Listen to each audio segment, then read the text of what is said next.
이제 곧 설 연휴가 다가옵니다. 그렇죠? 지난주일 광고에도 나왔지만 이번 금요일에는 이제 연휴 관계로 금요 기도회가 이제 없는 대신에 집에서 이제 가정 예배를 드릴 수 있도록 저희 교회에서 이제 설날 가정 예배 순서지를 준비했습니다.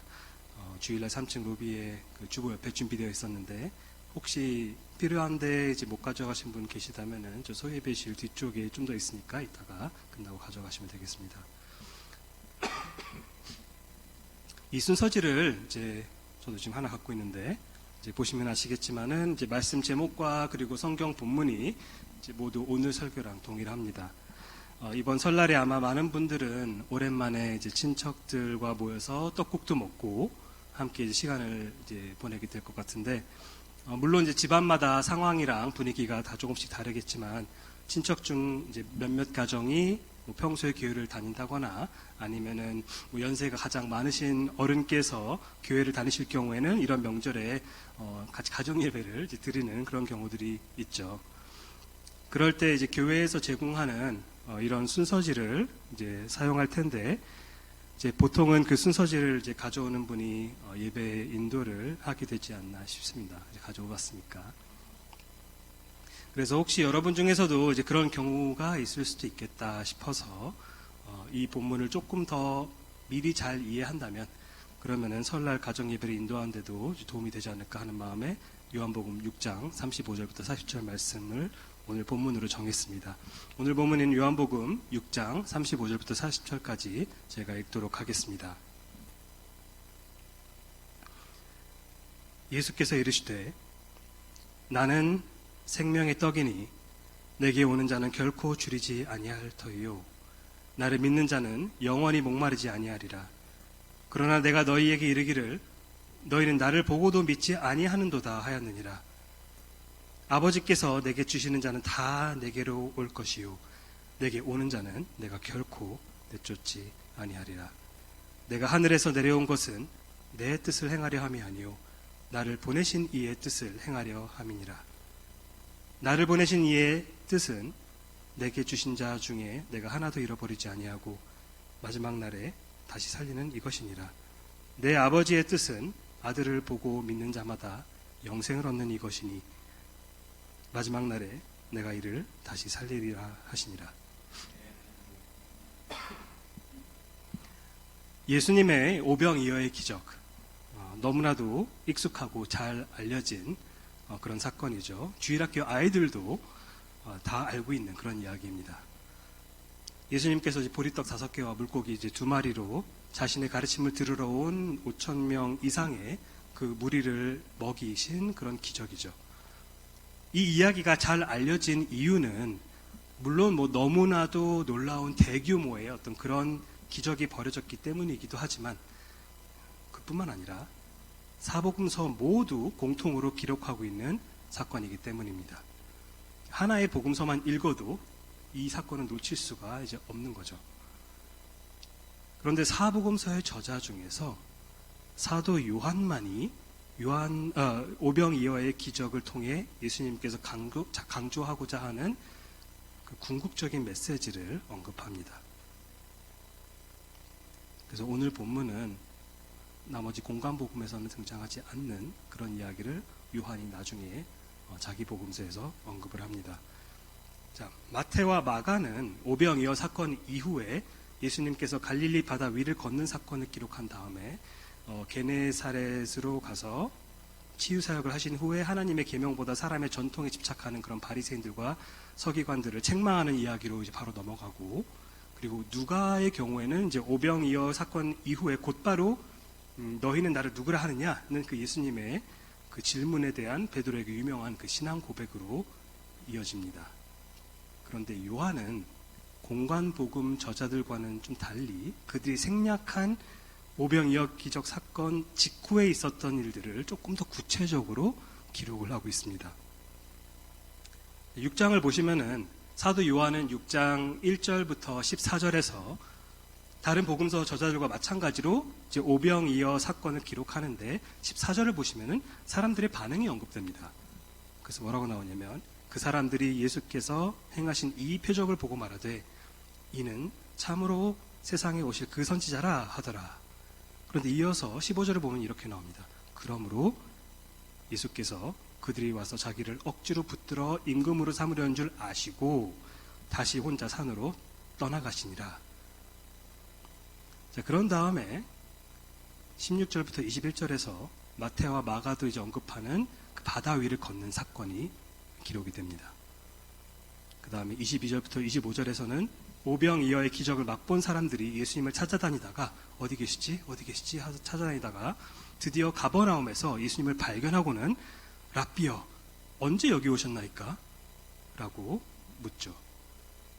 그러자 예수님께서는 26절에서 그들의 문제를 따끔하게 지적하십니다. 내가 진실로 진실로 너희에게 이르노니 너희가 나를 찾는 것은 표적을 본 까닭이 아니요 떡을 먹고 배부른 까닭이로다. 그 표적, 그것이 사건이 상징하는 바가 뭔지를 깨닫지 못하고 너네는 그냥 떡을 먹고 배부른 까닭에 나를 찾는 것이다.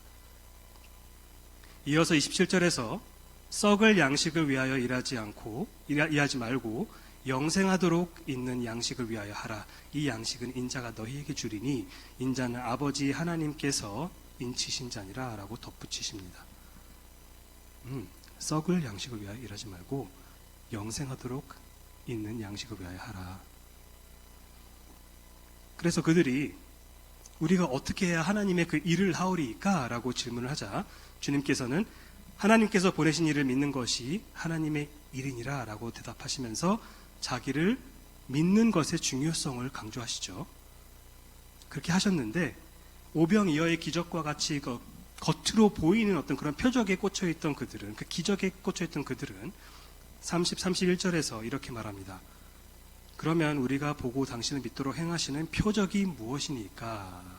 하시는 일이 무엇이니까? 기록된 바 하늘에서 그들에게 떡을 주어 먹게 하였다 함과 같이 우리 조상들은 광야에서 만나를 먹었나이다.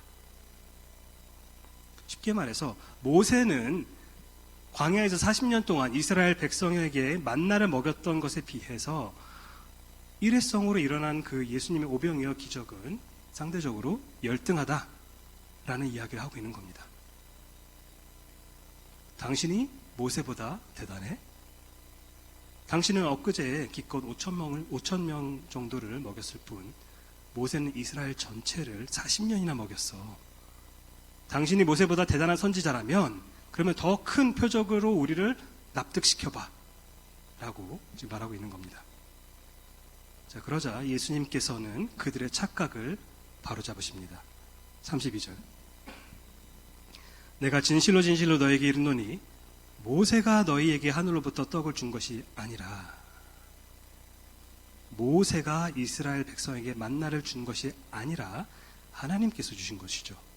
출애굽기 16장 4절에서 그때 여호와께서 모세에게 이르시되 보라 내가 너희를 위하여 하늘에서 양식을 비같이 내리리니 백성이 나가서 일용할 것은 날마다 거둘 것이라. 하나님께서 주신 것이지 모세가 직접 준 게 아닙니다. 이어서 32절 후반부터 33절에서 주님께서 이렇게 말씀하십니다.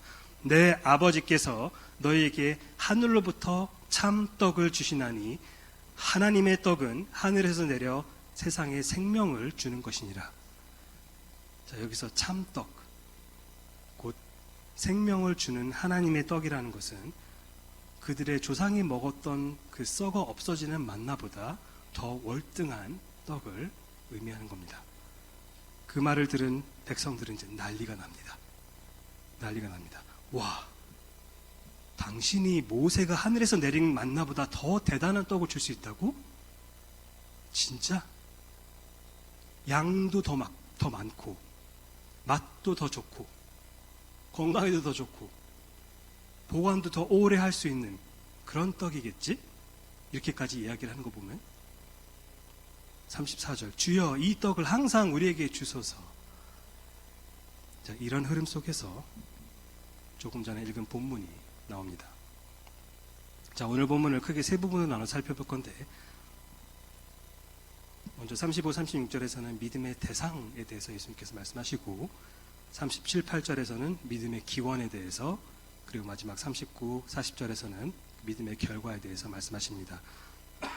순서지에는 누구를 믿어야 하는가, 그리고 어떻게 믿게 되는가, 믿으면 어떻게 되는가와 같이 세 가지 질문 형식으로 이제 좀 풀어서 설명하는데, 사실 내용상으로는 크게 다르지 않은 분류를 지금 제가 사용하고 있는 겁니다. 굳이 차이가 있다면 순서지에는 36절이 그 37, 8절과 같이 묶여가지고 두 번째 부분에 들어가는 것과는 달리, 저는 오늘 36절을 첫 부분과 포함시킨 것 정도의 차이가 있는데 큰 차이는 아니고, 어차피 36절은 35와 37절을 엮어주는 그런 다리 역할을 하는 것이기 때문에 별로 중요하지는 않습니다. 자, 중요한 것은 뭐냐? 바로 이 본문을 통해 예수님께서 강조하시는 복음적인 진리입니다. 중요한 것은 그겁니다. 오늘 이 말씀을 통해 오직 예수 그리스도만이 영생을 주는 생명의 떡이라는 사실을 여러분의 영혼에 더욱더 깊이 새기는 그런 은혜가 있기를 바랍니다. 자, 35절을 먼저 보겠습니다. 예수께서 이르시되 나는 생명의 떡이니 내게 오는 자는 결코 줄이지 아니할 터이요 나를 믿는 자는 영원히 목마르지 아니하리라. 자, 바로 앞에 32, 33절에서 예수님께서 그 참떡, 생명을 주는 하나님의 떡에 대해서 말씀하셨을 때 사람들이 이제 크게 오해를 했죠. 뭔가 더 표면적으로, 피상적으로, 물리적으로 더 대단한 어떤 그런 떡을 주실 거라고 생각해가지고 난리가 났었는데, 크게 오해하면서 그들이 엉뚱한 오해를 계속하니까 예수님께서는 이제 직설적으로 말씀하십니다. 아니, 그게 아니라 내가 바로 생명의 떡이다. 요한복음에는 나는 무엇이다 라고 말씀하시는 예수님의 그 자기 선언이 7가지가 있습니다. 죄송합니다. 6장에서는 방금 오늘 본문에서 들었듯이 나는 생명의 떡이다. 그 다음에 8장에서는 나는 세상의 빛이다. 그 다음에 10장에서는 나는 양의 문이다. 그리고 10장에서 이어서 한 번 더 나는 선한 목자다. 11장에서는 나는 부활이요 생명이다. 그리고 14장에서는 내가 곧 길이요 진리요 생명이다. 그리고 마지막으로 15장에서는 나는 참 포도나무다. 이렇게 7가지를 예수님의 자기 선언이라고 해서 요한복음의 굉장히 중요한 특징 중에 하나인데, 이 중 첫 번째 자기 선언이 오늘 본문에 등장하는 겁니다. 예수님께서는 나는 생명의 떡이니 라는 말씀으로 이제 시작을 하시는데, 이 이야기는, 이 말씀은 사실 간단하죠. 나는 생명의 떡이다. 표면적으로는 이제 한 가지 이야기를 하고 있는 것처럼 보이지만 사실은 두 가지를 지금 동시에 강조하고 있는 그런 표현입니다. 자, 우선 눈에 먼저 바로 띄는, 바로 들어오는 그 첫 번째 강조점은 일단 그분께서 생명의 떡이라는 사실입니다. 그렇죠? 여기서 나는 이라고 말하는데, 나는이라는 말은 이제 헬라어로 이제 에고 에이미라는 그런 표현인데, 사실 그냥 나는이 아니라 직역하면은 나는 1인칭 주어 나가 두 번 등장하는 건데, 주어가 반복되기 때문에 특히 히브리어 헬라어 문학에서 반복된다, 강조한다. 반복된다, 강조한다. 내가 진실로 그게 중요하다는 걸 강조하는 겁니다. 그래서 마찬가지로 나는 그러면 뭔가 주어가 지금 강조되고 있기 때문에 뭐 딱딱하게 얘기하면은 나는 생명의 떡이니, 근데 아무도 이렇게 번역하지는 않죠. 어색하니까. 그 강조의 의유를 좀 살려서 좀 더 유연하게 번역을 하면은 내가 바로 내가 생명의 떡이니, 다시 말해 오직 예수님 자신이 생명의 떡이고 그분 외에 그 누구도 생명의 떡이 될 수 없다는 이야기를 하고 계시는 겁니다. 그게 이 문법 안에 같이 녹아있는 개념입니다. 내가 바로 생명의 떡이다. 예수님의 다른 자기 선언도 마찬가지죠. 오직 예수님만이 세상의 빛이시고, 오직 예수님만이 양의 문이시며, 오직 예수님만이 곧 길이요 진리요 생명이시죠. 다른 분은 없습니다.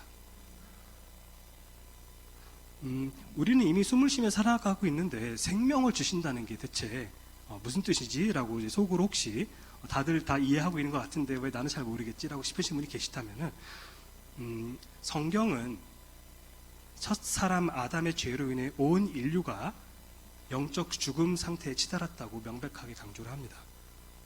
창세기 2장 17절에서 하나님께서는 아담한테 뭐라고 말씀하셨죠?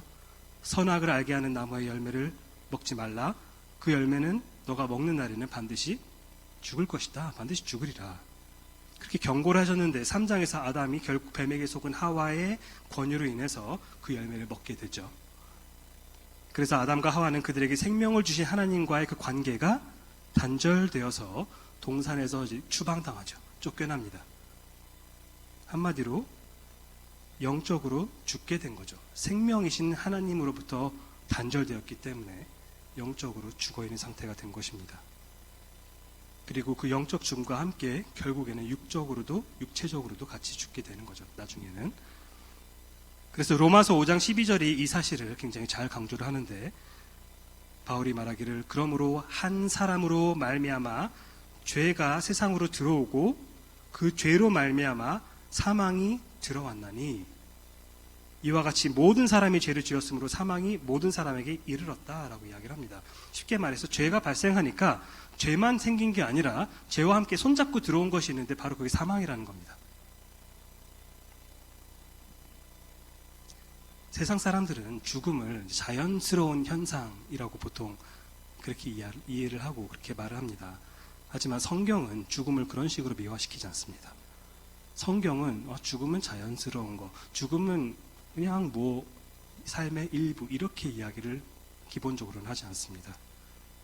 죽음은 죄의 산물입니다. 로마서 6장 23절 여러분 많이들 외우고 계시죠? 죄의 삭은 사망이요. 또 고린도전서 15장 26절에서 사도 바울은 맨 나중에 멸망받을 원수는 사망이라 라고 이야기를 합니다. 성경은 죽음을 뭐라고 이야기를 하냐면 죄의 산물이자 마지막 날에 멸망하게 될 원수, 없어져야 될 것이라고 이야기를 합니다. 그리고 이 죽음은 단지 어떤 육체적인 죽음만을 의미하는 것이 아니라 더 근본적인 영적 죽음까지도 의미합니다. 그 영적 죽음의 문제를 해결하기 위해 예수님께서는 초림 때 생명을 주는 떡으로 오셨고, 나중에 재림 때는 영적 죽음뿐만 아니라 육체적인 죽음을 극복하기 위해 다시 오십니다. 자, 그런데 아까 이 간단한 자기 선언에 사실 이제 두 가지 의미가 있다고 제가 말씀을 드렸습니다. 첫 번째는 방금 말씀드렸던 것처럼 바로 예수 그리스도만이 생명의 떡이라는 아주 명백한, 다 같이 읽고 바로 확인할 수 있는 그런 사실이고, 자, 그럼 둘째는 뭐냐? 둘째는 바로 예수 그리스도께서 여호와 하나님이라는 어떤 함축적인 사실도 여기에 포함되어 있습니다. 아까 나는 또는 영어로 이제 I am 이라는 이 말이 헬라어로 이제 에고 에이미라는 그런 표현이라고 말씀을 드렸는데, 이 표현 자체가 구약 성경에 자주 등장하는 하나님의 이름 여호와를 시사하고 있습니다. 잠시 출애굽기 3장을 한번 보실까요? 출애굽기 3장을 보시면은 출애굽기 3장 13절 이하를 보시면은 하나님께서 모세에게 출애굽 작전을 이제 설명을 하시는데, 그 장면에서 모세가 이런 질문을 하나님께 드립니다. 내가 이스라엘 자손에게 가서 이르기를 너희의 조상 하나님이 나를 너희에게 보내셨다 하면은 그들이 내게 묻기를, 나 모세에게 묻기를 그의 이름이 무엇이냐, 그 너를 보내신 그 하나님의 이름이 무엇이냐 하리니 내가 무엇이라고 그들에게 말하리이까. 하나님이 모세에게 이르시되 나는 스스로 있는 자이니라. 영어로 보시면은 I am who I am. 약간 어떻게 보면 나는 나다. 또 이르시되 너는 이스라엘 자손에게 이같이 이르시기를 스스로 있는 자, I am 이 스스로 있는 자가 나를 너에게 보내셨다라고 말하라. 하나님이 또 모세에게 이르시되 너는 이스라엘 자손에게 이같이 이르기를 너희 조상의 하나님 여호와 곧 아브라함의 하나님, 이삭의 하나님, 야곱의 하나님께서 나를 너에게 보내셨다 하라. 이는 여호와는 나의 영원한 이름이요 대대로 기억할 나의 칭언이라. 자, 하나님께서 자신의 이름을 지금 여기서 친히 소개하시는데 그것은 바로 여호와라는 이름이고, 이 이름은 그 의미가 뭐냐면은 스스로 있는 자, 히브리어로 보면 who I am 이라는 뜻인데 그것과 굉장히 밀접하게 관련이 있는 그런 의미입니다. 히브리어로 여호와, 야훼, 라는 그 이름을 직접적으로 번역하면은, 이름 자체를 번역하면은 사실은 이제 그는, 그가라는 그런 뜻이거든요. 근데 그 3인칭의 그 표현을 지금 예수님께서 1인칭으로 자기 자신에게 적용시키고 계신 겁니다. 쉽게 말해 하나님의 언약적 이름 여호와는 나는 과 직결되어 있는데, 요한복음에서 예수님께서 나는 이라고 말씀하실 때 이것은 의도적으로 하나님의 이름 여호와를 연상시키는 표현입니다. 그냥 단순히 그냥 우리가 흔히 하는 나는 이런 뜻이 아니라 한 걸음 더 나아가 구약의 여호와라는 이름을 상기시키는 표현입니다. 예수님의 신성을 주장하는 그러한 자기 선언인 거죠. 이것이 가장 두드러지게 나타나는 대목은 8장 58절인데, 요한복음 8장 58절을 보시면은 예수님께서 바리새인들에게 이렇게 말씀하십니다. 진실로 진실로 너에게 이르노니 아브라함이 나기 전부터 내가 있느니라. 영어 성경 보시면은 before Abraham was I am 이라고 이야기를 합니다.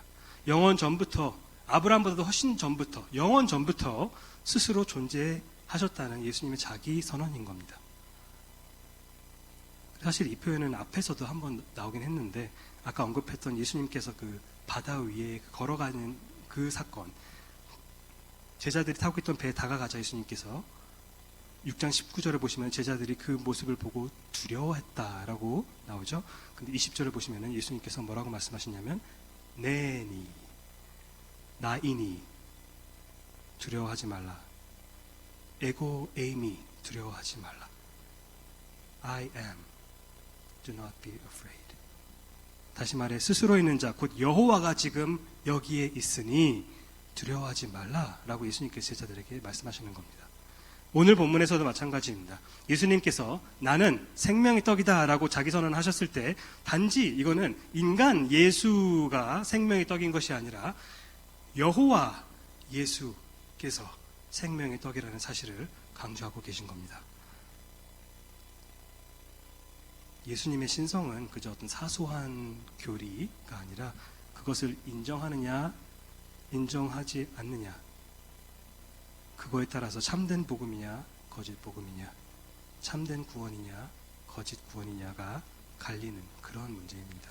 예수님께서 여호와가 아니라면은, 예수님께서 참 하나님이 아니시라면 예수님께서는 생명을 주시는 떡이 수가 없습니다. 내가 바로 생명의 떡이다. 다시 말해 성자 하나님만이 생명의 떡이시고 그 외에 다른 생명의 떡은 존재하지 않는다는 겁니다. 이어서 예수님께서는 내게 오는 자는 결코 줄이지 아니할 터이요 나를 믿는 자는 영원히 목마르지 아니하리라 라고 이제 말씀하시는데, 여기서 내게 오다 라는 말은 바로 다음에 나오는 나를 믿다와 같은 의미입니다. 예수님께 오는 자는 곧 예수님을 믿는 자입니다. 성경이 말하는 믿음이라는 것은 단지 어떤 특정 사실, 특정 몇 가지 성경적인 사실을 지식적으로, 머리로 그냥 동의하는 것이 아닙니다. 물론 복음의 진리를 머리로 동의해야죠. 동의해야 되지만 그게 전부는 아니라는 거죠. 성경이 말하는 구원 얻는 믿음이라는 것은 전적으로 의지하고 매달리는 것, 그것을 의미합니다. 마치 생사가 달려있는 것처럼, 아니죠. 실제로 생사가 달려있기 때문에 자신의 모든 것을 걸고 생명줄을 붙잡는 것이 바로 성경이 가르치는 참된 구원 얻는 믿음입니다. 19세기 영국 성공의 주교 J.C. 라일이라는 사람이 있는데, J.C. 라일이 이렇게 설명합니다.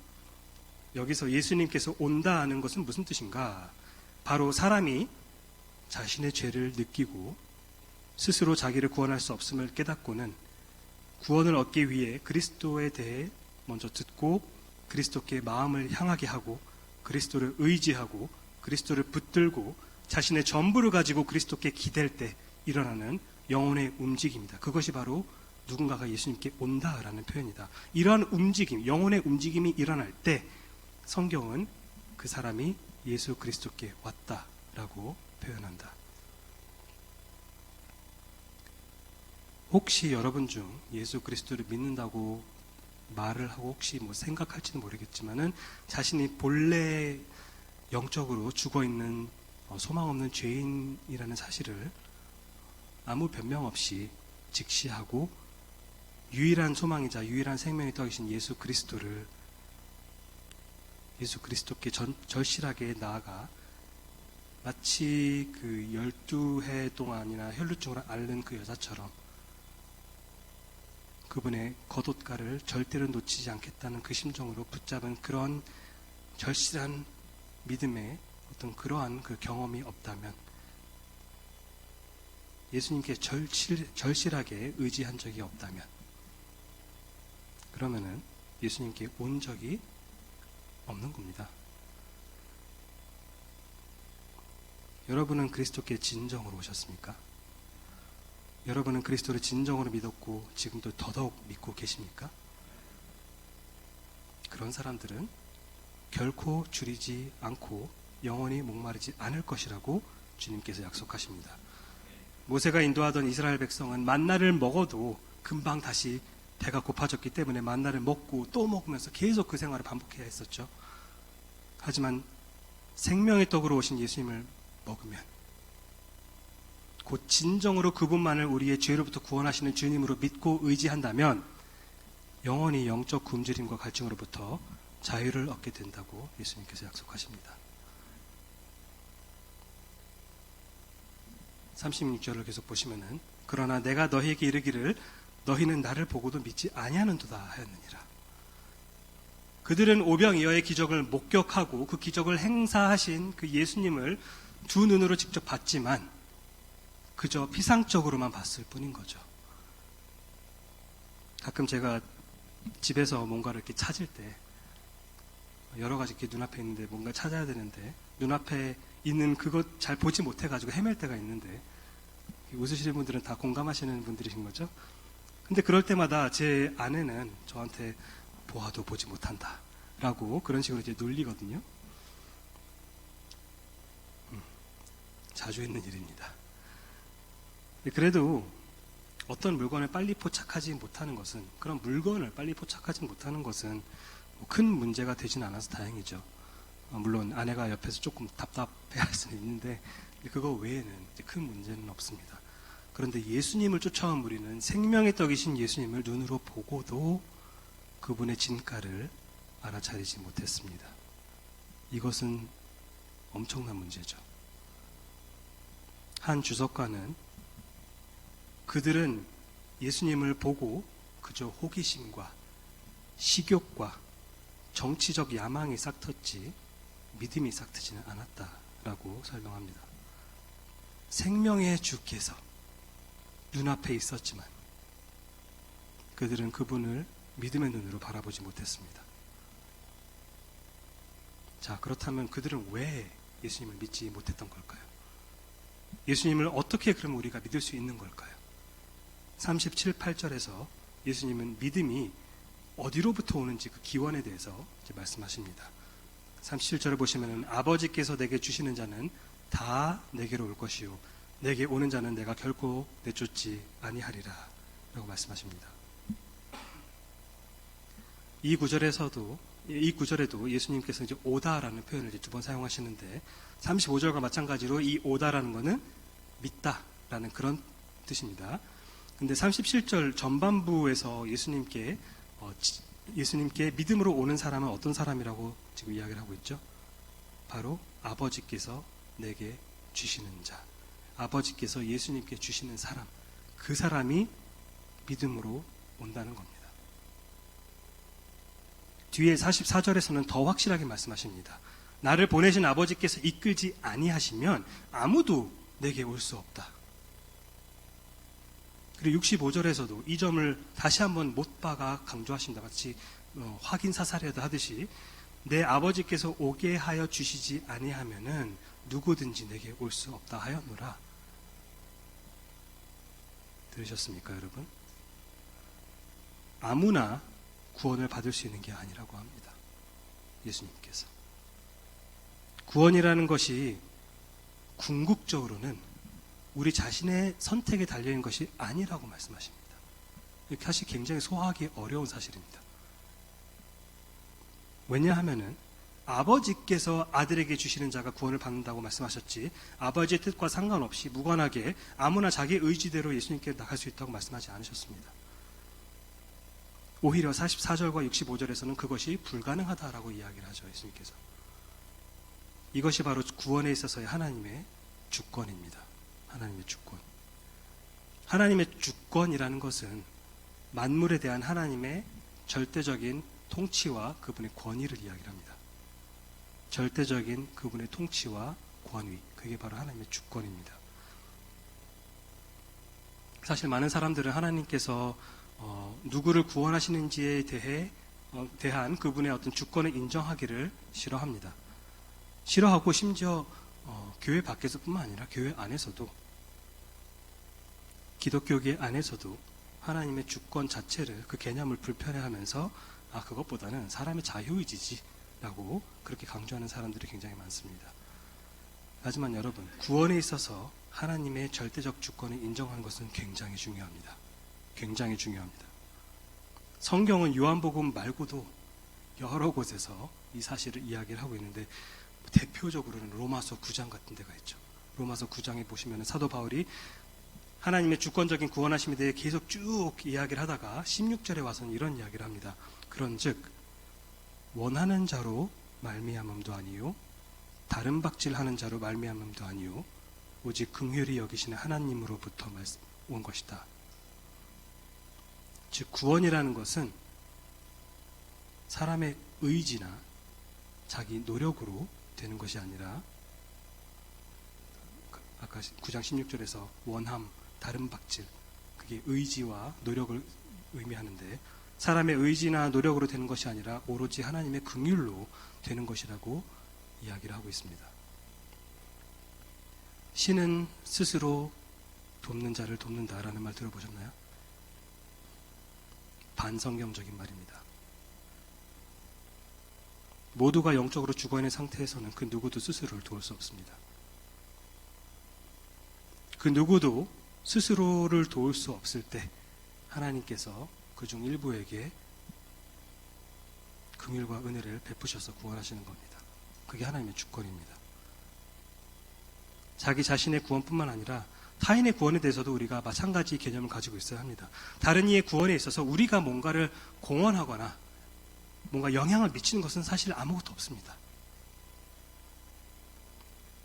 하나님은 우리의 도움을 받아서 불신자를 회심시키는 것이 아닙니다, 여러분. 민수기 22장에서 하나님은 나귀의 입을 여셔서 발람에게 말할 수 있도록 하셨고, 예수님께서는 십자가를 지러 나귀를 타고 예루살렘에 입성하셨을 때 수많은 사람들이 찬송하리로다 주의 이름으로 오시는 왕이여 하늘에는 평화요 가장 높은 곳에는 영광이로다 라고 외치는 것을 본 바리새인들이 예수님께 그들을 좀 조용히 좀 시키라고 그렇게 말했을 때 예수님께서 뭐라고 말씀하셨죠? 내가 너에게 말하노니 만일 이 사람들이 침묵하면 돌들이 소리 지를 것이다. 나귀의 입을 여시고 돌들이 하나님의 영광을 부르짖게 하실 능력이 있으신 하나님께서 한낱 저희 같은 그런 죄인의 도움이 필요해서 우리의 도움으로 구원의 역사를 이루시는 것이 아닙니다. 구원은 전적으로 하나님께서 이루시는 사역이기 때문에 오직 그분께 영광을 받으시기에 합당한 것입니다. 물론 그렇다고 우리는 그냥 아무것도 안 하고 가만히 있으면 된다는 그런 뜻은 아니죠. 우리가 누군가의 구원에 공헌하는 것이 없다는 말씀을 드린 것이지 우리가 손 놓고 방관하자는 뜻은 아닙니다. 우리가 누군가의 영혼의 구원을 이루는 일에 실질적으로 기여하는 것은 없지만 근데 복음의 전파의 도구로 사용되긴 합니다. 도구로 사용되는 것은 우리가 그 구원에 공헌을 한다는 거랑은 좀 다른 개념입니다. 하나님께서 우리 없이도 충분히 구원을 이루실 수 있지만 그의 신실한 일꾼들을 사용하기를 기뻐하십니다. 그들에게 예수 그리스도의 십자가 복음을 전할 수 있는 특권을 주십니다. 따라서 복음을 전하는 것은 우리의 어떤 공로나 우리의 어떤 기여가 아니라 사실은 우리의 특권입니다. 우리가 불신자의 구원 여부에 기여한 건 아무것도 없고 그의 구원 여부에 대한 책임도 하지만 우리가 그가 복음을 전했는데 그가 구원받지 못했다고 우리가 거기에 대해서 매번 실패할 때마다 책임을 지면 얼마나 힘들겠습니까? 우리에게는 공헌할 수가 없고 기여할 수가 없기 때문에 고로 그거에 대한 직접적인 책임도 없지만 그에게 복음을 전하라는 명령은 받았기 때문에 그 메시지를 전해야 할 의무는 있는 것입니다. 물론 이제 워낙에 굉장히 중요한 이제 예정 교리에 관련된 말씀을 좀 다루고 있다 보니까 한 가지만 더 말씀드리자면 어떤 사람들은 이제 하나님의 택하심이 불공평하다고 이제 여기면서 다음과 같이 이의를 이제 제기하는 경우가 있습니다. 혹시 뭐 들어보셨는지는 모르겠지만 이렇게 보통 질문을 하는 것 같습니다. 그런데 누군가가 정말로 예수님을 믿고 구원을 받고 싶어 하는데 하나님께서 그를 택하지 않으셨다고 구원받지 못하게 된다면 그 사람 입장에서는 너무 억울하거나 아니면은 최소한 하나님께서 좀 너무 매정한 거 아닌가요? 이렇게 이제 질문을 뭐 저는 많이 받아봤습니다. 근데 이것은 인간의 죄성과 하나님의 구원에 대한 잘못된 전제를 깔고 있기 때문에 하는 잘못된 질문입니다. 로마서 3장 11절에서 사도 바울은 하나님을 찾는 자가 아무도 없다라고 이야기를 합니다. 따라서 하나님께서 구원하기로 택하지 않으시고 그에 따라서 하나님께서 그 사람에게 구원의 은혜를 베푸지 않으신다면은 그러면은 그 정말로 예수님을 믿고 구원을 받고 싶어하는 그 마음이라는 것 자체가 그 죄인의 마음 속에 생기지 않는 겁니다. 그 마음 자체가 은혜로만 주어지는 것이기 때문에 그 은혜가 주어지지 않는다면 그 사람은 하나님을 먼저 찾을 생각을 하지 않습니다. 로마서 3장 11절. 그들은 하나님을 미워하는 것을 기뻐합니다. 쉽게 말해서 정말로 구원받기를 간절히 원하는데 택하심을 받지 못했기 때문에 하나님께서 미안, 너 정말로 회개하고 복음을 믿고 구원을 받고 싶구나. 그런데 내가 널 구원하기로 택하지 않아서 어떡하지?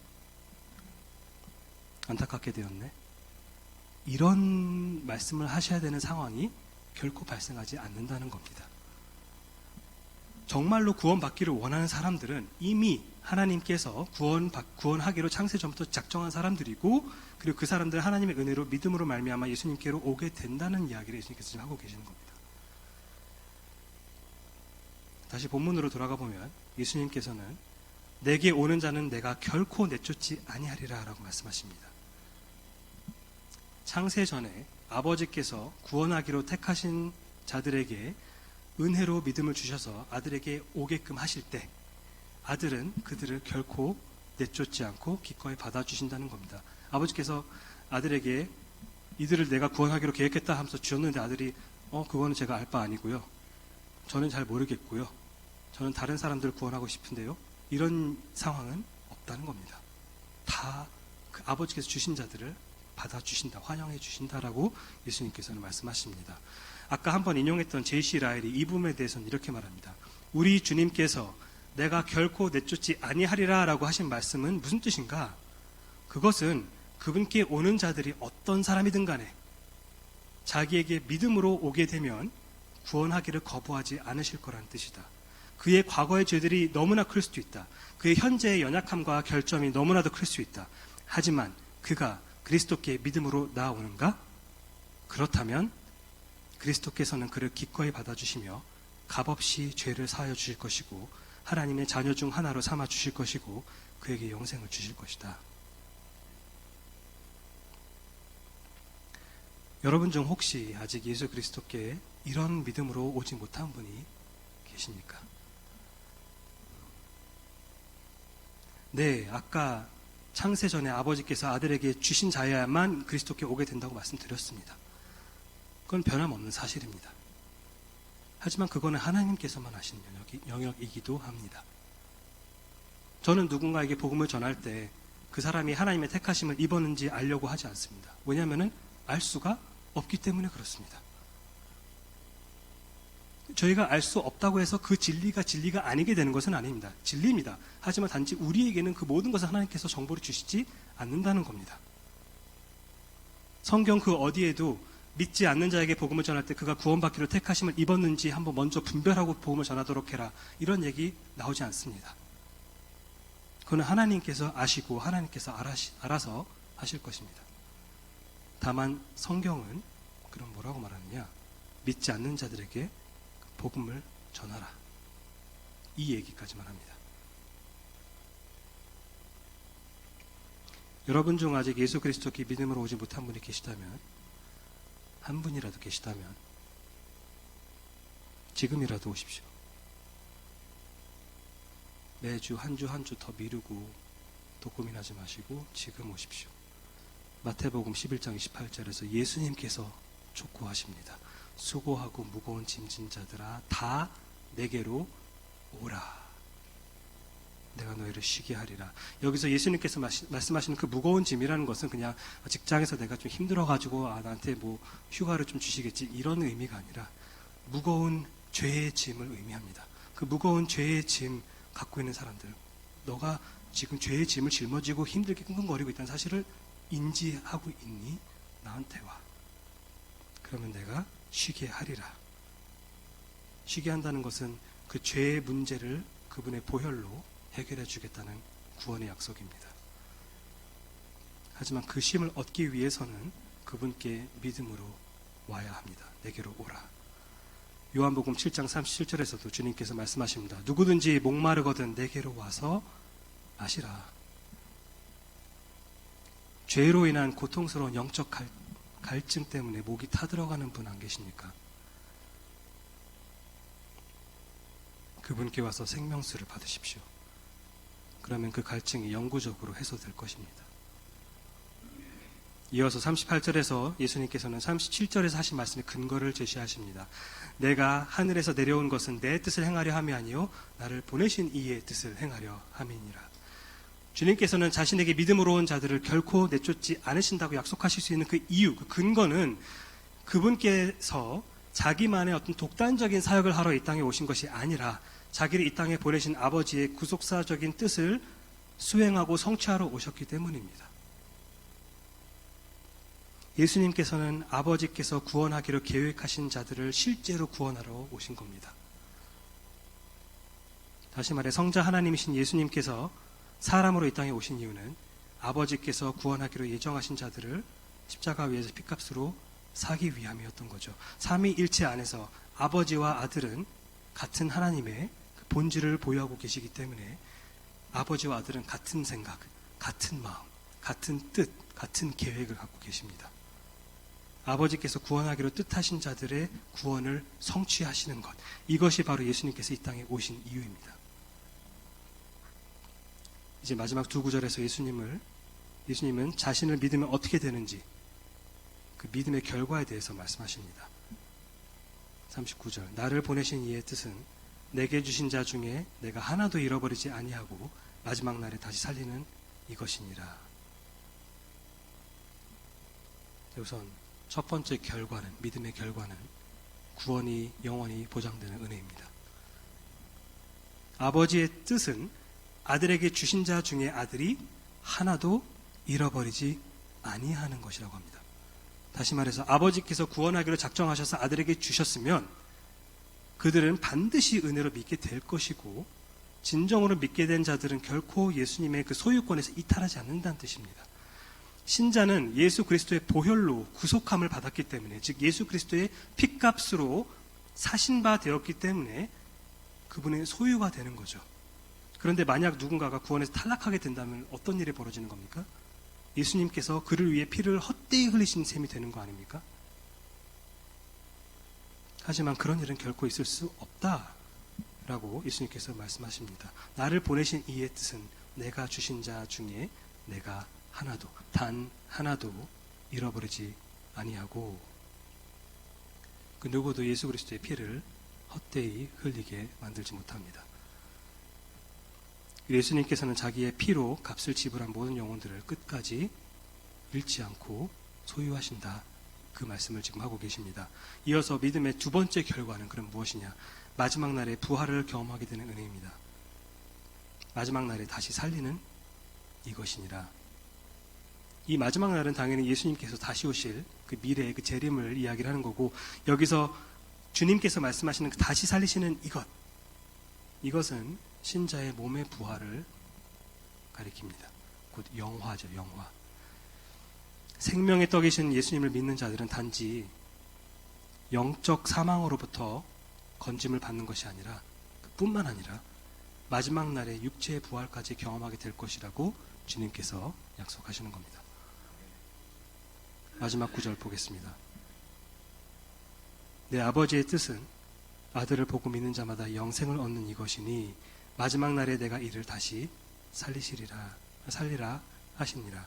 여기서 말하는 그 보다라는 그 말은 앞에 36절에서도 보다, 근데 거기서는 피상적으로 보는 거였죠. 보고 믿지 못했던 그 보다인데, 이 두 보다는 사실 헬라어로는 다른 동사입니다. 똑같은 말로 지금 번역이 됐는데, 36절에서는 피상적으로 보는 것에 그쳐서 믿음에 이르지 못하는 것을 의미했지만 40절에서는 주목하다라는 그런 의미로서 믿음과 직결되는 보는 것입니다. 자, 이렇게 아버지의 뜻대로 아들을 보고 믿는 자들이 경험하게 되는 믿음의 세 번째 결과는 바로 영생의 은혜입니다. 물론 아까 첫 번째로 언급했던 그 결과인 그 구원이 영원히 보장되는 은혜와 어느 정도 겹치는 부분도 있긴 합니다. 영생이라는 것은 근데 단지 시간적으로만 영원하다는 그런 뜻이 아닙니다. 단지 시간적으로 영원한 것이 아니라 뿐만 아니라 질적으로 영원한 생명을 의미하는 것입니다. 흔히 우리가 영생 생각하면 영원히 사는 것, 그래서 죽지 않고 영원히 살게 된다는 어떤 그런 시간적인 무한성을 생각을 하기 마련인데, 물론 그런 의미도 포함되어 있습니다. 그것을 부정하는 것이 아니라, 다만 그게 다는 아니라는 거죠. 39절에서 하신 몸의 부활에 대한 약속을 지금 영생을 언급하는 40절에서 말씀하신 다음에 다시 한번 부활에 대해서 또 약속을 하십니다. 예수님께서 다시 한번 마지막 날에 내가 이를 다시 살리리라. 그러니까 영생이라는 것은 몸의 부활로 이어지는 영원한 생명 맞습니다. 하지만 전부는 아닙니다. 영생이라는 것은 미래에 온전히 경험하게 되는 것 맞지만 동시에 예수님을 믿는 순간 그 즉시 경험하게 되는 것이기도 합니다. 왜 이런 이야기를 하느냐? 요한복음 5장 24절에서 예수님께서는 내가 진실로 진실로 너에게 이르노니 내 말을 듣고 또 나 보내신 이를 믿는 자는 영생을 얻을 것이고, 아니면 얻었고 영생을 얻었고 심판에 이르지 아니하나니 사망에서 생명으로 옮겨졌다 라고 이야기를 하십니다. 즉 영생은 이미 얻은 것이고, 한편으로는 그리고 그로 인해서 이미 믿는 사람은 사망에서 생명의 영역으로 옮겨졌다라고 예수님께서 말씀하신 그 영적 현실을 이야기를 하는 겁니다. 그리고 또 뒤에 요한복음 17장 3절에서 주님께서는 영생을 뭐라고 정의하냐면, 영생은 곧 영생 이퀄 유일하신 참 하나님과 그가 보내신 자 예수 그리스도를 아는 것이다. 그 영생이라는 것은 아버지와 아들을 아는 그 현실, 그 관계, 그거를 영생이라고도 한다는 겁니다. 근데 그거는 미래를 기다릴 필요가 없죠. 지금 믿으면은 이미 누리고 있는 것입니다. 하나님 아버지와 그의 아들 예수 그리스도를 진정으로 아는 것, 그것이 바로 영생입니다. 영생을 누리지 못한 사람들에게는 그게 뭐가 그렇게 대단한 건데 라고 싶을 수 있는데, 그들은 그걸 이해할 수 없겠죠. 아직은 구원받기 전에는. 그런데 예수 그리스도의 십자가 보혈로 죄의 사함을 받고 하나님 아버지와 화목하게 된 그 기쁨을 아는 신자들은 그것이 얼마나 달콤하고 값진 은혜인지 알 수밖에 없습니다. 설교를 시작하면서 혹시 설날 가정예배 순서지를 가지고 친척들과 모여서 가정예배를 드릴 때 사용하실 분들을 염두에 두고 오늘 말씀을 전한다고 이야기를 했는데, 친척들 중 이미 믿는 사람들이 있다면 너무나도 감사한 일이죠. 그렇죠? 그런데 교회를 아예 다니지 않거나, 아니면 여러분이 생각했을 때 교회를 다니긴 다니는데 구원의 열매를 진짜 모르겠어, 못 보겠어, 보여지지가 않아, 이런 경우들이 있을 수도 있죠. 그래서 염려되는, 정말 구원받은 게 맞을까? 그런 사람들이 있을 수 있습니다. 순서지를 만들 때 이 본문을 선택한 이유는, 물론 이제 설날과 연결고리를 찾다가 뭔가 떡국 해가지고 떡국 문화 예수님께서 생명의 떡, 약간 이렇게 생각을 하게 된 것도 물론 있지만, 그것보다 더 중요한 것은 혹시 여러분이 그동안 믿지 않는 친척들과 복음에 대해서 이야기를 하지 못했다면, 이게 뭐 자주 보지 못해서였든 아니면은 만나서 얘기하려고 했는데 용기가 그 순간 나지 못해서 좀 미뤘든 간에, 그렇게 하지 못했다면 이번 기회에 이런 순서지를 통해서라도 복음이 그들에게 전파되기를 바라는 마음으로 이 본문을 정한 것입니다. 순서지를 보시면 아시겠지만은 오늘 설교에서 언급한 예정교리 이런 어려운 내용은 강조되어 있지 않습니다. 하지만 생명의 떡이신 예수 그리스도를 믿고 전적으로 의지해야만 죄사함을 얻고 영생을 얻게 된다는 그 복음의 핵심은 분명히 강조를 하고 있습니다. 하나님께서 여러분의 친척들에게 구원의 은혜를 베푸셔서 그들이 이제 아까 앞서 본문에서 봤던 것처럼 36절에 그 백성들처럼 보고도 믿지 않는 그런 상태에 머물러 있지 않고, 저희는 다 알 수 없지만 그들이 부디 아버지께서 구원하기로 예정된 자로서 여러분의 그 복음적인 가정 예배를 통해서 그들이 구원받기를 간절히 바랍니다. 어찌되었든 간에 결과에 너무 전전긍긍하지 마시고 선하고 지혜로우신 하나님의 주권을 의지하면서 아버지께서 아들에게 주신 자들은 언젠가는 반드시 올 것이다 라는 그 확신을 가지고 나는 과정에만 충실하면 된다 라고 생각하시면서 그 가정 예배를 기회 삼아서 좀 복음에 대해서 좀 더 이야기를 할 수 있는 그런 계기가 되기를 바랍니다. 그리고 친척들이 이전에 더 중요한 것, 태릉 침례교회에 출석하는 여러분 중에서도 지금 이 장소에 계시든 아니면 계시지 않든 간에 혹시 생명의 떡을 맛보지 못한 분이 계시다면 아까도 말씀드렸지만 지금 오십시오. 미루지 마십시오. 사실 오늘 말씀이 이사야 55장과는 이제 배경은 조금 다르지만 그 주제는 굉장히 비슷한데, 이사야 55장 1절부터 7절 말씀을 읽으면서 설교 마치도록 하겠습니다. 55장 1절을 보시면은 이 아래 이렇게 말합니다. 오호라, 너희 모든 목마른 자들아, 물로 나오라. 돈 없는 자도 오라. 너희는 와서 사되 돈 없이 값 없이 와서 포도주와 젖을 사라.